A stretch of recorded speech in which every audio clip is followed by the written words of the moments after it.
Bonjour tout le monde et bienvenue dans cette nouvelle vidéo où nous allons parler du relais électromagnétique. Cette vidéo est divisée en 4 parties, dont la présentation du relais, son principe de fonctionnement, ses avantages. Dans la dernière partie, on va faire une petite démonstration dans laquelle on aura à commander un relais par Bluetooth pour ensuite allumer une lampe. Commençons par la présentation. Alors, qu'est-ce qu'un relais électromagnétique? Un relais électromagnétique, c'est comme un interrupteur mécanique dont la manœuvre serait non pas effectuée manuellement, mais en faisant circuler un courant de sa bobine d'excitation.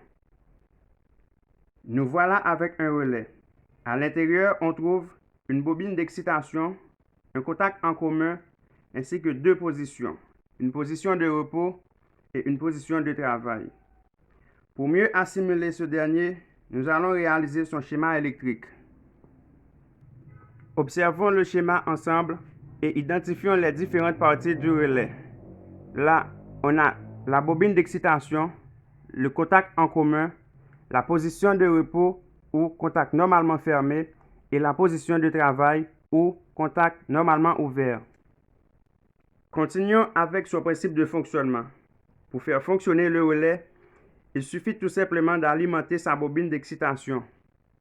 Lorsque cette dernière est alimentée, le contact initialement en position de repos passe en position de travail tant qu'il y a le courant qui passe dans la bobine. Parlons maintenant des avantages du relais. Le principal avantage du relais, c'est qu'il nous donne la possibilité de commander un circuit de forte puissance à partir d'un autre circuit de très faible puissance. Imaginons qu'on veut allumer la lampe de sa chambre à partir de son smartphone par Bluetooth. Nous aurons besoin d'un microcontrôleur, d'un récepteur Bluetooth, de la lampe et évidemment d'un smartphone.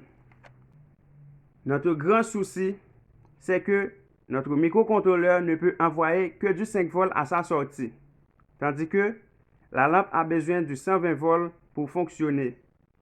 C'est-à-dire, lorsque le microcontrôleur reçoit le signal du téléphone pour allumer la lampe, il enverra une tension de 5 volts à sa sortie. Est-ce qu'une tension de 5 volts peut allumer une lampe de 120 volts? Bien sûr que non, mais elle peut alimenter la bobine d'un relais qui va à son tour laisser passer une tension de 120 volts à travers la lampe. Voyons le schéma. En regardant le schéma, on peut identifier les composants suivants. Le récepteur Bluetooth, notre microcontrôleur, c'est une carte Arduino.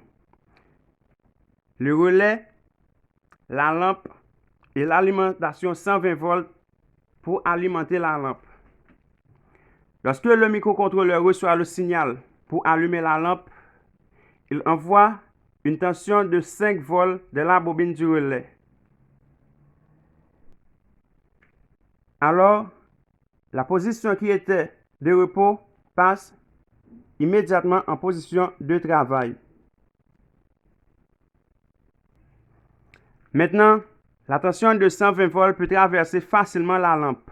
Passons maintenant à la démonstration. On se retrouve maintenant sur l'application mobile qui va nous faciliter la tâche. Il suffit tout simplement d'appuyer sur le bouton pour allumer la lampe et d'appuyer à nouveau pour l'éteindre.